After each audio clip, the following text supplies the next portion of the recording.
Now a similar story may be unfolding near Dallas. Byron Harris reports. It's three-dimensional. It's texture map. It's Wolfenstein. Before we start, we really need to talk about the genius that is John Carmack, a literal programming god. As the story goes on, one day he saw a particular game demo and said, I can do that. And he just, did. And that game was Catacombs 3D. Oh, you thought I meant Wolfenstein 3D? You fool! You fool! As you can see, Catacombs 3D was nowhere near as technically impressive as Wolfenstein.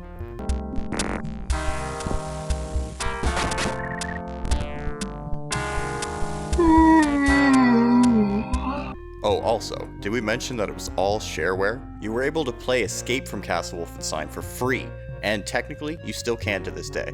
Yippee! Fast forward a bit to the actual release of Wolfenstein 3D. Crisp movement, sprawling mazes to explore, and simple-minded Nazis begging to be mowed down. All of this, by the way, while being accompanied by a killer soundtrack written by the one and only Bobby Prince.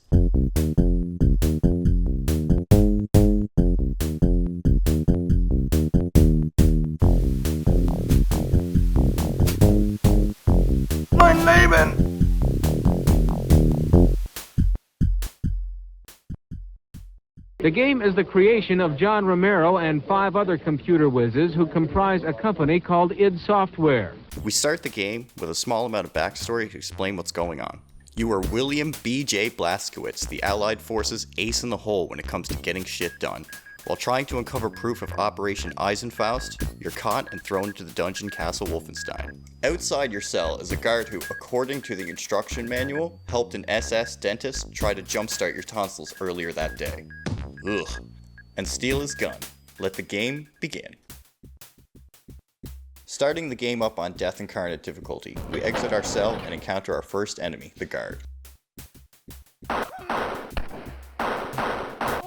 They have 25 HP through all difficulties and usually go down with one shot, making the 4 ammo they drop per death a reliable way to replenish your ammo. Leaving the room and heading right leads us to the not so good boys, the easiest enemies in the game. With 1 HP through all difficulties, their fast movement doesn't really matter when they all go down with one shot. After a bit, we find our first secret push wall. I mean, everybody knows about this one, right? To grab our machine gun. Every weapon in this game, excluding the knife obviously, uses the same ammo, and damage is also the same. Changing weapons only really matters when needing to save ammo, or, you just want to mow down Nazis with a chain gun. So we grab some Nazi treasure, which I assume is like normal treasure, I guess, and enter the secret level, which is accessible from these push walls next to the exit.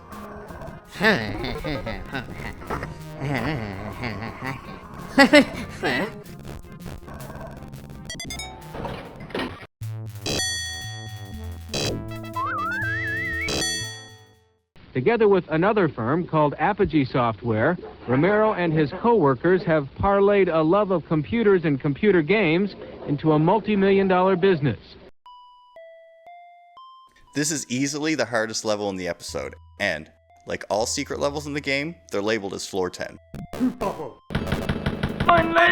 It's got SS, who have a constant 100 HP through all difficulties and carry a machine gun for a higher hit scan rate. Hit scan is calculated by how close you are to the target, if you're facing the shooter or not, and if you're moving during the damage roll. Navigating the, purple walls? What is this, fucking mold or something? We walk into the trap exit and... How many are in here? Before finishing the level and warping back to level 2.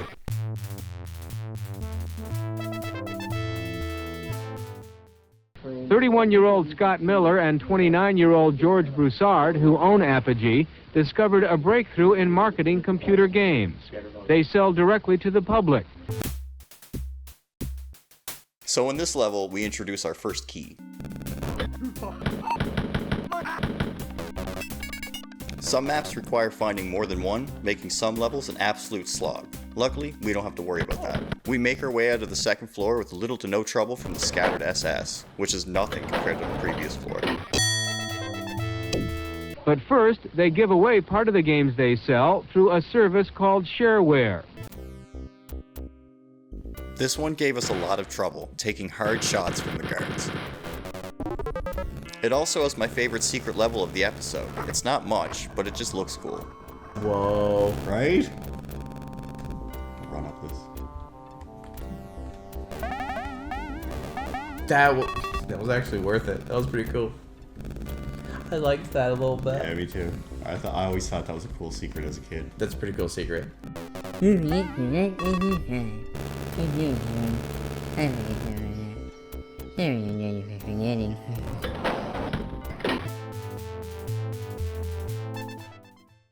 game was created by id Software, which has a special touch for success.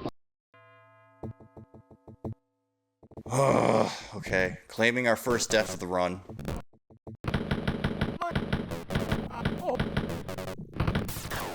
Death Incarnate really lives up to the difficulty. Unfortunately, this is where we start to realize that once nostalgia fades, the game is very maze-like and repetitive.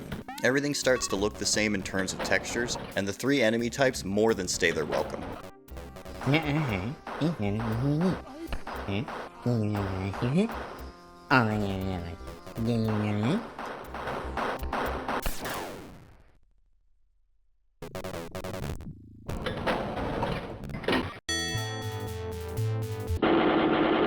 One of the reasons for Wolfenstein's success is texture mapping, a technique for giving surfaces realistic texture. Level 5 starts off with a bang.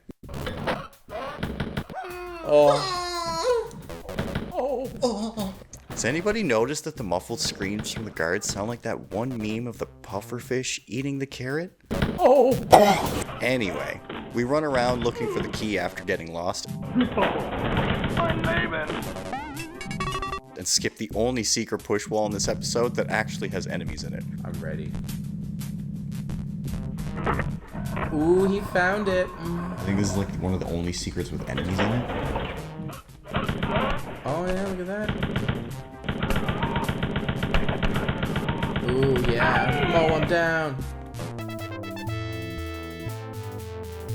That quality did not come easily. It is achieved by clever programs which squeeze the most out of a computer's components. This level turned out to be not so bad. We cleared this one pretty fast and almost hit the par time. Oh, that reminds me, you have lives in this game. You gain lives in this game by collecting 40,000 points, which you get by killing 100% of all the enemies, finding all the secrets, and collecting the treasure hidden around the maps. And speaking of lives... This map is awesome. It starts off with 2 guards alerted directly from our spawn point, which creates a lot of tension. This map also caused a lot of our deaths, almost ending our no-save run. This level is probably the most interesting compared to all the others because... It's the most interesting because... Fuck! It has multiple choke points and guards taking pot shots from behind pillars and... God fucking damn it, whatever. There's not much to say about E1M8, but something really crazy that my brother showed me a long time ago that always stuck with me was that you could drink the blood off the floor. Seriously, I'm not shitting you. If you're at critical health and we just... Crap, dude. Good. Holy crap. No, that was luck. Pure luck. You should have died. No! Oh, I was gonna show you could drink the fucking blood off the floor. You got so excited. I did. No, a lot of people don't know about that.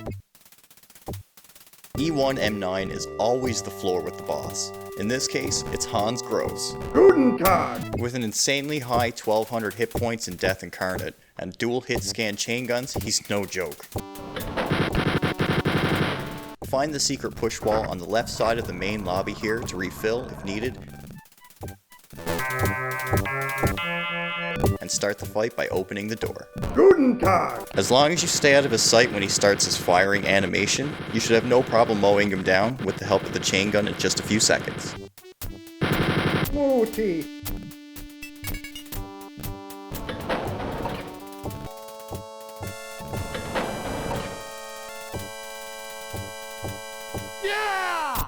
Yippee! And with that, we finished the Shareware episode of Wolfenstein 3D, meeting up with the Allies and being informed that Operation Eisenfaust is indeed real. And if you want to see that, like, comment, and subscribe.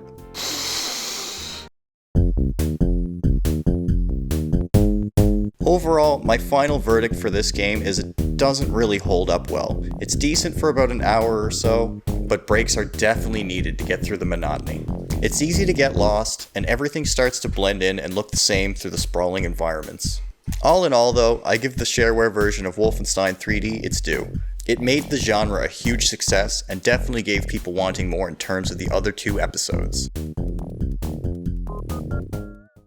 And not only that, it paved the way for Doom. Oh my god! It's so good! Thanks for watching, everybody. We'll see you on the next one. Make sure to like, comment, And subscribe. what he said.